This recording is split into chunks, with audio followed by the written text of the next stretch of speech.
PlayStation 1, PlayStation 2, video games, controllers, connections. Hey everybody, it's Christian and I'm back again with another video.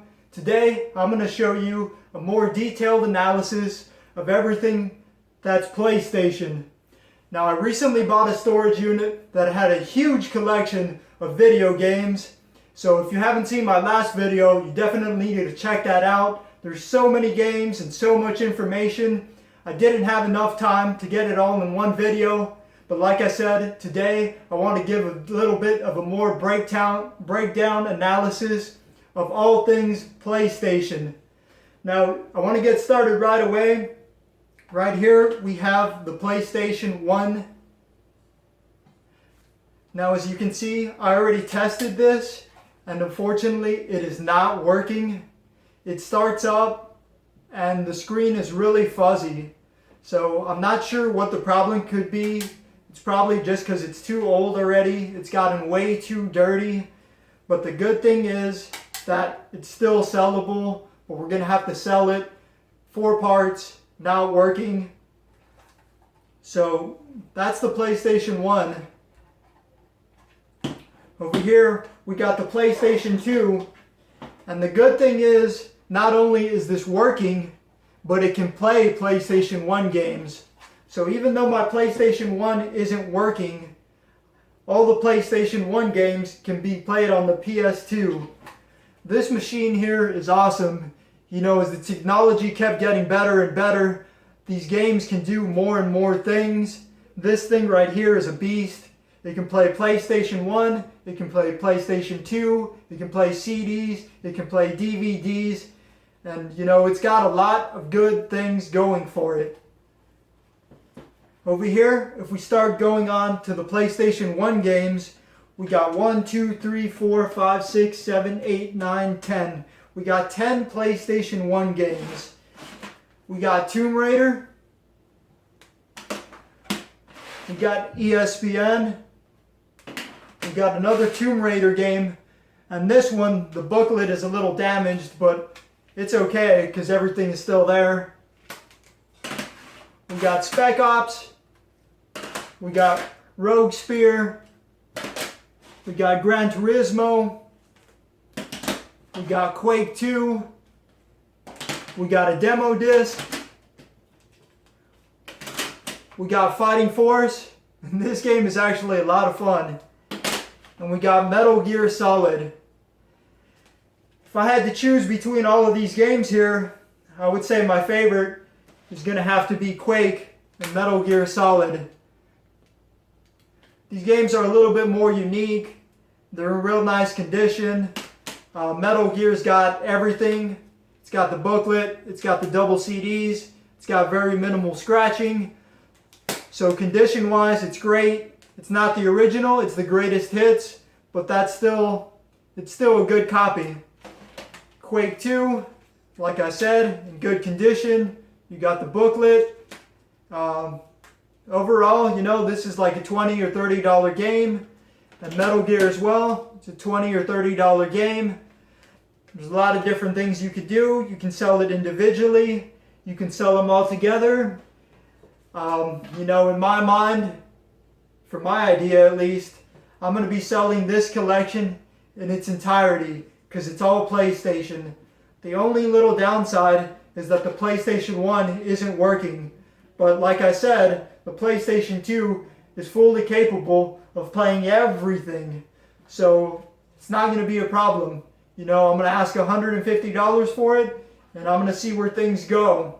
Ideally, I'm not going to want to post this on eBay, at least not to start. You know, I'm going to want to start it on Facebook. I'm going to want to do it locally because, you know, when you're on eBay, it's going to be a little bit more riskier with electronics, especially older electronics.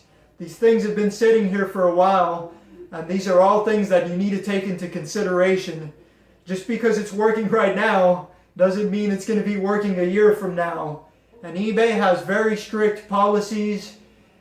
You know, they're going to protect the buyer. eBay is out to protect the buyer. So even though I might tell them, you know, this isn't working or this is working, the buyer ultimately has a lot of control, and they can always get back to me a month or 2 months later, and they can tell me, oh well, I'm not satisfied, or oh, something broke.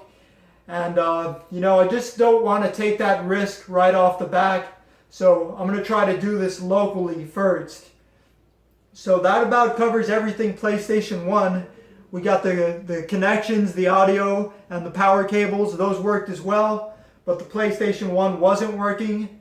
Now if we move over here to the PlayStation 2, we got the iToy.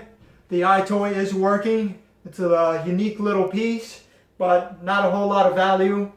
And then we got the game that goes with it. I guess it didn't do too well because this game doesn't have much value to it either. Over here we got Tiger Woods, we got Medal of Honor, we got another Medal of Honor game. These games may be fun, but there's so many of them made. They make them every year. It's like they're always coming out with a new Medal of Honor game like every month or two. So you gotta have a really special copy of one of these games for it to have a lot of value. We got Rock Band, but we don't have any of the guitars, the drums, the microphones. So the CD's good, but not much you can do with the game because we don't have any of the accessories for it. We got Tomb Raider, and we got another Tiger Woods game. Overall, nice games. Everything's there. Everything works. Not a whole lot of value. I was more impressed with the PlayStation 1 games, more specifically Metal Gear, Quake, Fighting Force, even Gran Turismo. That's nice because everything's there. And we also got the Rock Band connection, but like I said, we don't have any of the accessories. But these are the little things that that really separate itself. People lose them, they get lost. This one isn't worth much, but it's good to have it, especially if you're trying to play Rock Band. Last but not least, we have the controllers, and it's cool because they're all kind of different. We got the gray one. It's got a little bit of damage to it, but it still plays. I tested it. The buttons are good. We got the black, the original PS2 black. We got a turbo control. And then we got another PS2 black control. As far as this goes, I'm going to be asking $150 for everything. It's a great little PlayStation collection, specifically for PlayStation enthusiasts. And I think that's about it. I made that video yesterday, so if you want to check out the whole collection, I just wanted to break it down even further and give a little bit more of a detailed analysis of all the video games. Like I said, I separated this from the entire collection itself, and I'm going to want to sell it as a PlayStation bundle. I'm going to go on Craigslist, I'm going to go on Facebook, I'm going to go on OfferUp, I'm going to go on anything local because I want to avoid eBay as much as possible.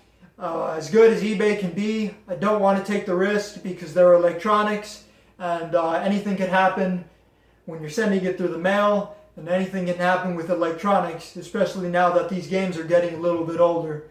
I want to say thanks for watching. If you can give me a like, if you can give me a comment, subscribe to my page. I got a whole bunch more of video games to go through, and the videos are going to keep coming. So thanks for watching, and until next time.